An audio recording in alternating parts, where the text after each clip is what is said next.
What's going on, guys? GZTV back with another video, and in this video we are going to be discussing the latest Dexter episode I watched. It was the 7th episode of season 5. I can't believe we're like zooming through this show this quickly. We're like more than halfway through season 5.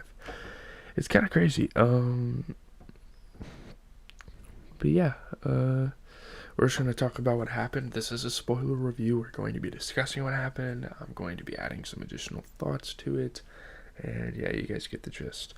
So it's been over a month since Dexter saved Lumen Pierce from Boyd Fowler, and she's now staying in Dexter's house. You know, they've gotten closer and closer to each other as the time's gone on. Obviously, he can't just like let her go because he's afraid she might like snitch on him or do something crazy, you know.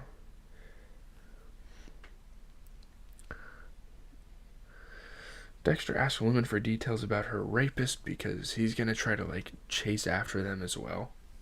Like, she was kind of on the hunt, but he needs to be on the hunt because he's like actually like an experienced serial killer, so he feels like he could help her.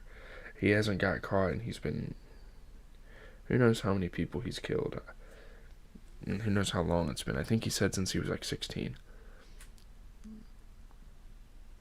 I'm not even really sure how old he is in the show, but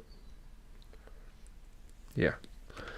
After dark, a pickup truck backs up the marsh where Boyd dumped the Barrel Girls.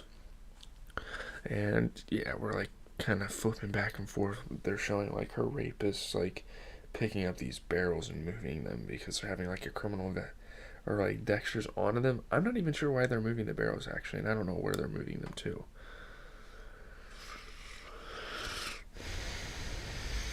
Lumen wants to help Dexter find her abusers, but he says that he works alone. And I mean, she's not really experienced in killing people. Dexter is. After paying off the night laborers and leaving the marsh with the 5 55-gallon drums that contain dead girls, the driver gets violently T-boned by a speeding vehicle in an intersection, and obviously the barrels just go spilling everywhere. It's kind of a crazy crime scene to show up to. When Dexter relieves Sonia, he notices that she placed a figurine of St. Bridget above Harrison's crib to watch over him. It's kind of like a religious thing, and we kind of know Dexter a little bit. We know he's not really the religious type, you know.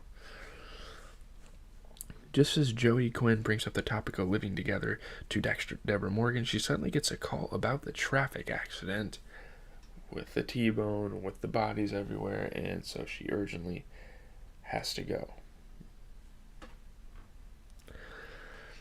Dexter arrives at the accident scene, and Angel Batista shows him open barrels and 5 female corpses lying on the street. He's like, uh-oh, these are the people I've been dealing with this entire time. He kind of realizes that this is Boyd Fowler's doing, and obviously he's not alive, but I mean, this is one of his men's doing.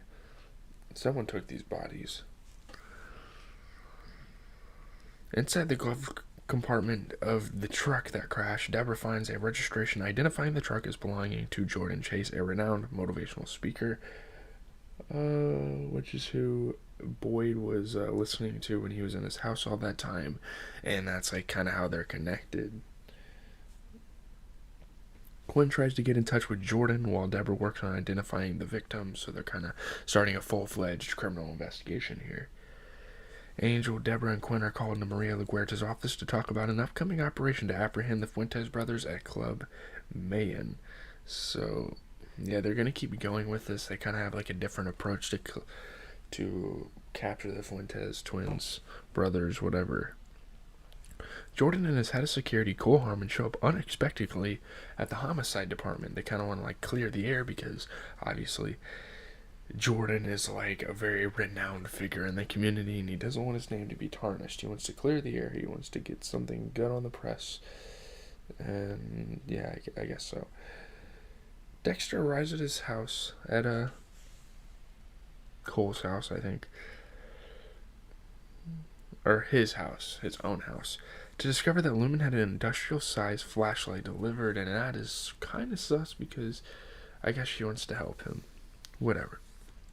Dexter and Lumen break into Boyd's house and clean up her prints and DNA to make sure that if they track Jordan Chase back to Boyd Fowler, that they're not going to find Lumen's fingerprints in there and make her like an accomplice possibly. During questioning by police, Cole tells Angel that Boyd was one of Jordan's stalkers. And I mean, he's not necessarily wrong. He was like a really big fan, but I don't think that's why he was listening to his CD necessarily. Not because he was a stalker, but I'm pretty sure it was because he was connected to him in some way. So, yeah, there's that. Dexter confesses to Sonia that he doesn't like St. Bridget being placed over Harrison, which is good. Like, he's like outright with her, and he's like not a religious guy, and he just wanted to tell her that. I don't know why it's that big of a deal. It's a fucking figurine, but whatever. Stan Liddy tells Quinn that if he wants more info about Dexter and Lumen, he needs more money. Because he's been telling Quinn, like, hey, Dexter's been, like, with this pretty cute, like, blonde girl, and she was at the crime scene, you know, they're starting to piece some things together, and Dexter's looking kind of sus right now. Yasmin is wired and instructed to engage the Fuentes brothers, you know, the pretty girl from the club before that Angel picked up. She's going to be used now to, like, sit with the Fuentes brothers and get comfortable and then try to get them to leave. And once they leave, obviously, that's when the operation is going to take place. They're going to get arrested, and yeah. Dexter breaks Nicole's house, leaving Lumen in the car with instructions to stay there, but that doesn't last too long. One of the Fuentes brothers notices Sierra and asks her to join them. What a coincidence. They think Sarah Manzone's like attractive, and they like call her over to their VIP section. So that's cool. And LaGuerta's like, yes, do this. This is an opportunity. If they don't want Yasmin or whatever, they can have you, you know? Obviously, she's like scared as hell. Dexter snoops around Cole's house. Well, Deborah shot Carlos Fuentes in the head, obviously. Like, it all goes down. They get like pissed. They like notice some suspicion, but yeah, Carlos Fuentes is dead. Dexter snoops around Cole's house in the dark and finds an old picture of Cole and 4 other young men, and he realizes that those are like people he's all connected to currently. So they're like childhood friends. That's kind of how they know each other. He's getting more and more clues as we go. Yeah. Chief Matthews is furious that Yasmin and a bystander were killed in a shootout. Like, he wanted this to go smoothly. But yeah, Yasmin was shot too. I forgot to say that. Sorry, I'm just missing details. I'm just kind of skimming through the plot here, making sure to get some decently important things out. Yeah, he gets kind of angry. Dexter returns to his apartment to relieve Sonia, and he puts the statue next to Harrison's crib. He shows up to his house with his son, and Lumen is like affectionate towards his son. So Dexter realizes, hey, maybe I don't need Sonia. Maybe I have Lumen here to take care of my son. And yeah, this episode was pretty good. The sting operation was pretty intense. You know, obviously they're starting a criminal investigation with Jordan Chase now. The audience must have thought that the Boyd Fowler storyline was over, but it sure isn't. So yeah. Let's see.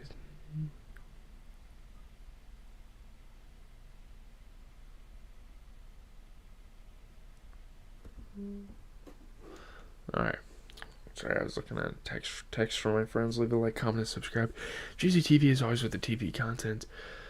Sometime today, we're going to get a Jack Harlow video out for you guys, a reaction and a review to his new album. Was it good? I don't know. Was it bad? I don't know. I'm very conflicted